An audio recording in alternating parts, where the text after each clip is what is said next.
If you are struggling in your marriage, you are not alone. Okay. But here's something that most people do not tell you. No one prepares you for how hard marriage can be until you get married and you are in the thick of it. And just so you know, I too struggled in my marriage when I first got married. I've been married for going on 18 years this year, 2025. But here's the thing. I grew up in a two-parent household. My parents taught me how to the practical skills, how to work a relationship, how to work a marriage and make it healthy and strong and sustain the marriage long term.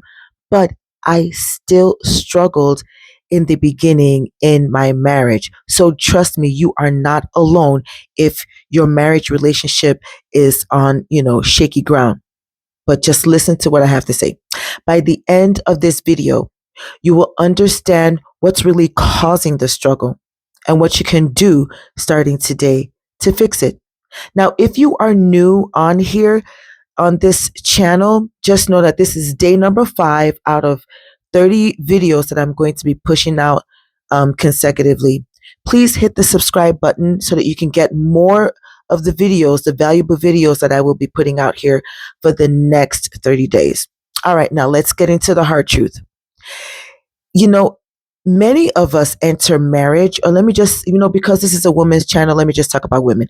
Many women enter into marriage expecting love to be effortless. Truly. Yeah.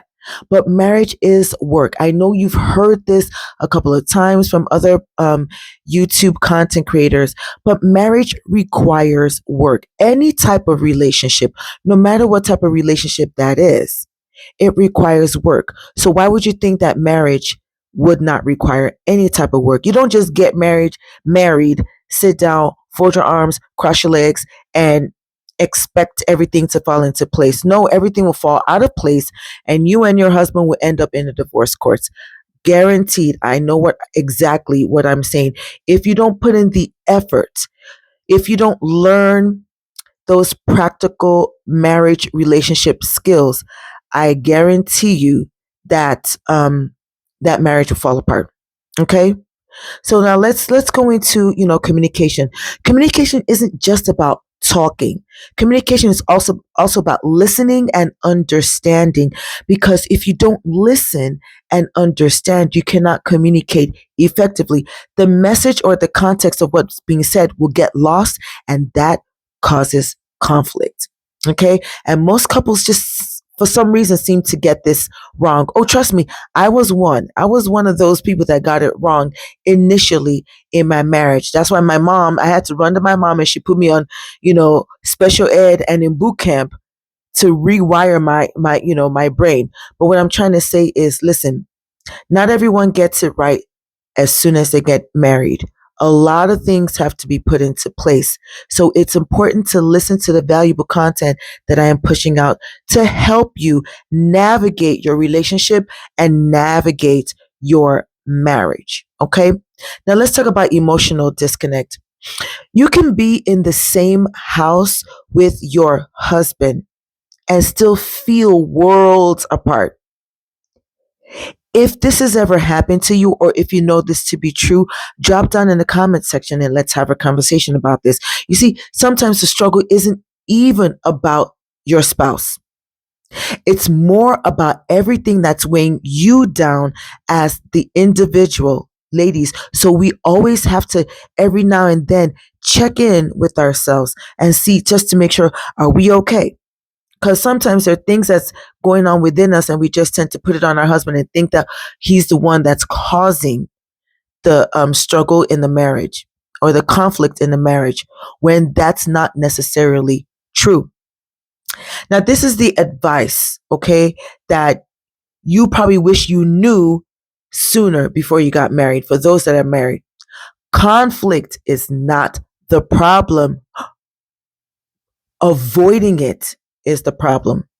Just because you have struggles in your marriage does not mean that your marriage is failing, but you have to keep going, okay? And you have to face the conflict and not give that silent treatment, because silent treatment is not going to help. It's only going to dig a deeper hole for that conflict to flourish and eventually everything is just going to poof, explode. And then at that time, it'll be very difficult to mend that marriage relationship back to where it used to be in the sweet spot. Okay.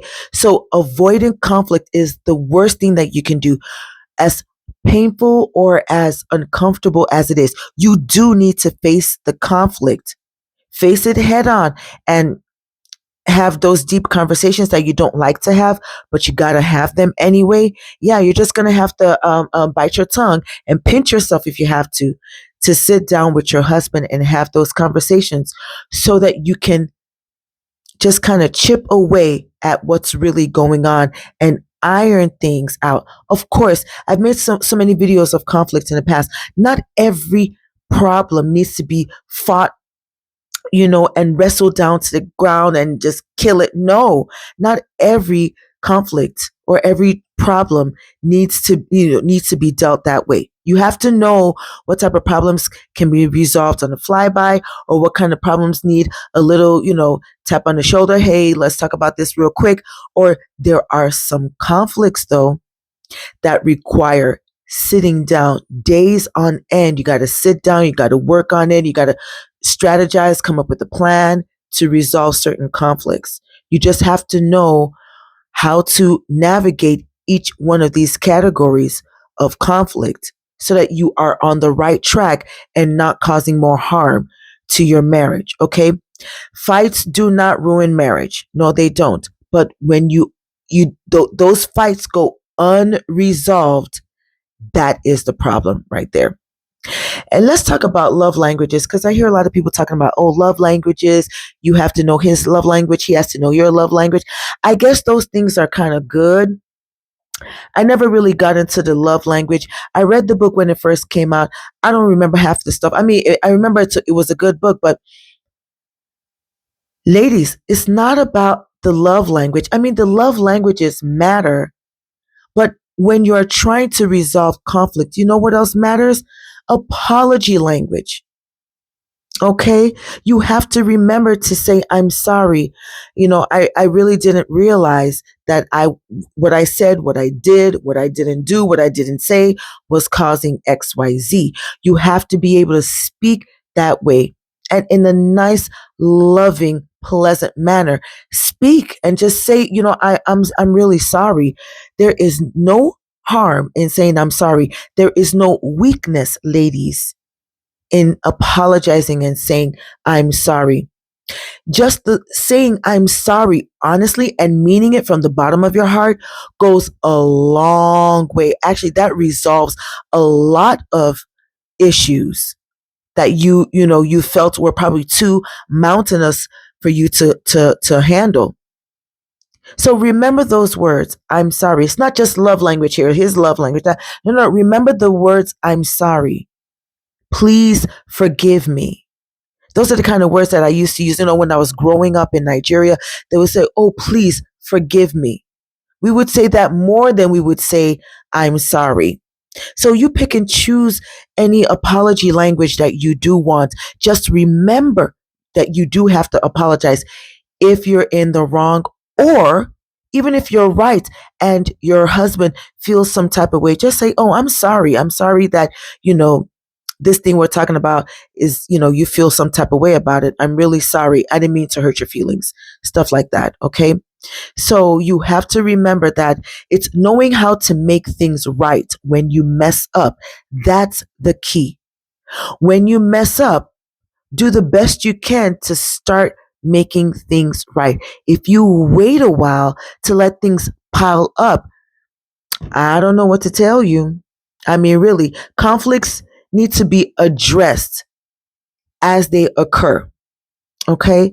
I'm not saying you need to have all your strategies in place to resolve the conflict. What I'm saying is at least begin one step at a time, one step at a time, one step at a time. When struggles appear in your marriage, start addressing them one step at a time.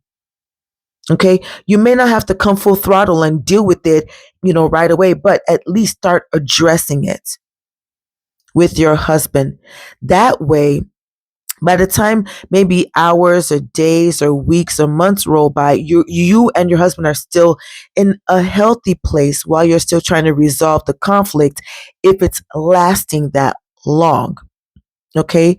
Problems are better resolved that way than waiting for them to pile up. And then once it piles up, you look at your problems or in your marriage and you're like, there's no way we can get through this. These are the good tips that I'm giving you that will definitely help you as you do the best that you can to resolve your conflict. You also have to remember that marriage changes over time. And that is okay. And it is very normal. As marriage changes over time, change right along with it. Please do not let your marriage change and you're not going along with the change. You have to evolve as long as you and your husband are evolving in a healthy way, always keeping the goals of your relationship in mind. Then both of you are going to have less conflict, less struggle, less problems, because as you are changing, the goal of the marriage doesn't change. Your attitude and your personality or whatever thing may change, but the goal of the marriage has to be in the forefront of whatever phases or changes that your marriage is going through. That is what you and your husband have to hold on to. So if you're thinking of getting married, or if you're married already and you and your husband don't have, goals that both of you set for the marriage, there's going to be problems. There's going to be real big issues in that marriage. Okay? There's no need to fight, embrace the evolving that's going on instead of fighting over it. Just embrace it because it's normal and it's supposed to happen. Just go right along with it, the change and just the evolvement, and evolve. Okay? I'm not saying evolve out of your marriage. I'm saying evolve with the common goal of your marriage in mind that both of you share. Another thing I want to talk about is, first of all, remember that your spouse, your husband, cannot meet all your needs. Nah, and that's normal. God did not make it that way. You have friends for this, and you have friends for that, and you have friends for this. I am one of those women that I do not believe that the way, because my sisters are my best friends. The way I hang out with my sisters, the way I communicate with my sisters is not the same way I communicate with my husband. Okay? The type of joy and laughter I get from my sisters is not the same type of joy and laughter I get from my husband. So he's not going to be able to meet all of my needs, and I cannot meet all of his needs. But the thing is, we have that common goal that we're working towards in our marriage, and that's what keeps us together. That's what holds us together, as long as both of us have our eyes and our actions and our thoughts on the goals, our marriage goals. We have our own individual goals, but we have our marriage goals as well. And that's what's holding our marriage together. We used biblical principles to create the goals for our marriage, and both of us stand on those same biblical principles. It doesn't have to be biblical for you. It just has to make sense to both of you, okay? Because I get it. Not everyone that watches my channel is a Christian, okay? I'm just giving you an example of what my husband and I did when we first got married. It's going to, you first get married, ground is probably going to be shaky sometimes, not for everyone, but for most. Does not mean it's time to jump out the plane. No, it just means, your marriage is taking off just like the plane takes off. And it's, you're going to have a little turbulence here and there. Work on it. Address it. Inch by inch, address it. As time goes on, keep addressing it until you know that it's completely resolved. Okay. Like I said, don't expect your spouse to be your everything, and you cannot be your spouse's everything either. That's why the glue that holds you all together are the principles that your marriage is built on, and also the common goal that both of you are working towards. Okay. The last thing I want to talk about is, what can you do today? What can you do starting today that will help you with conflict resolution if your marriage is struggling? Number one thing is that, ladies, starting today, instead of arguing, try something softer. It may kill you inside. Okay, big deal. Just try. Marriage, like I said, marriage is about evolving. So you can't just remain the same person. You have to try different things to see what will work. If you're used to being very strong-willed and not easily bendable, and you're just, I don't know what words to use to describe, you're just strong, you're stiff, not physically stiff, but just, you know, you can't shake.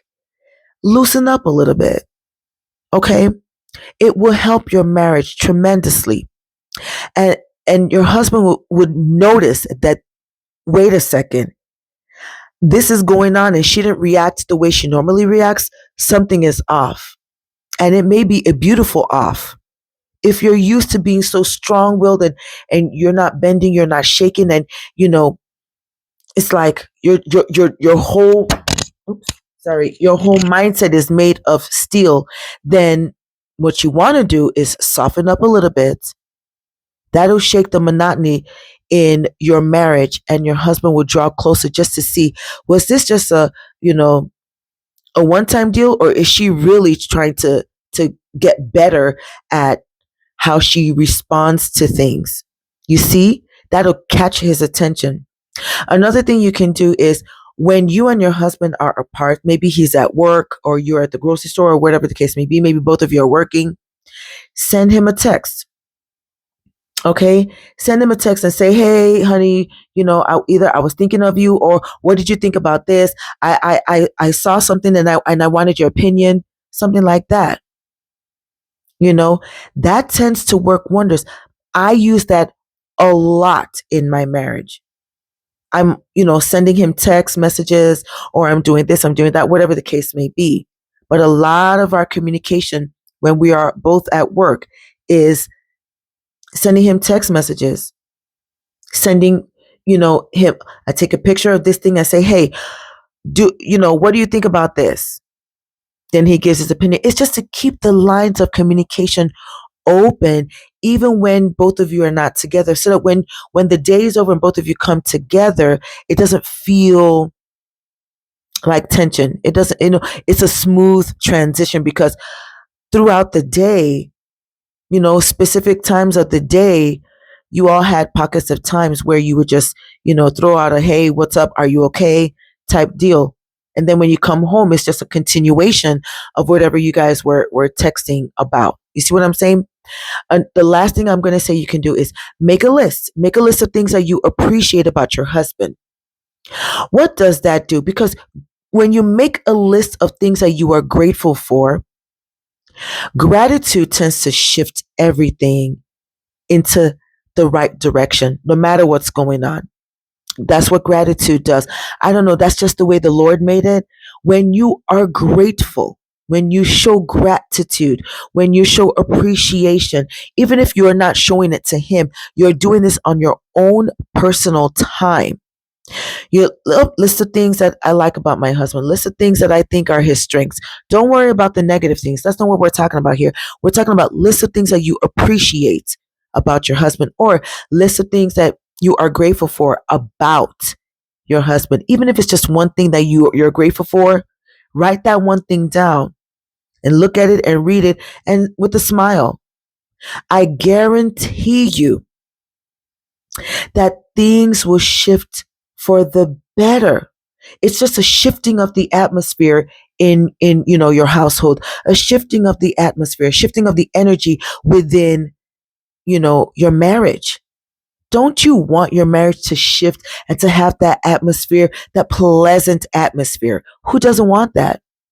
Because that helps to cultivate a healthy marriage. So, ladies, I've come to the end of day 5 video. Drop down in the comment section. Let me know what you think about this, okay? And let's further this conversation. Make sure you stay tuned for tomorrow's video. I will see you all later. Bye.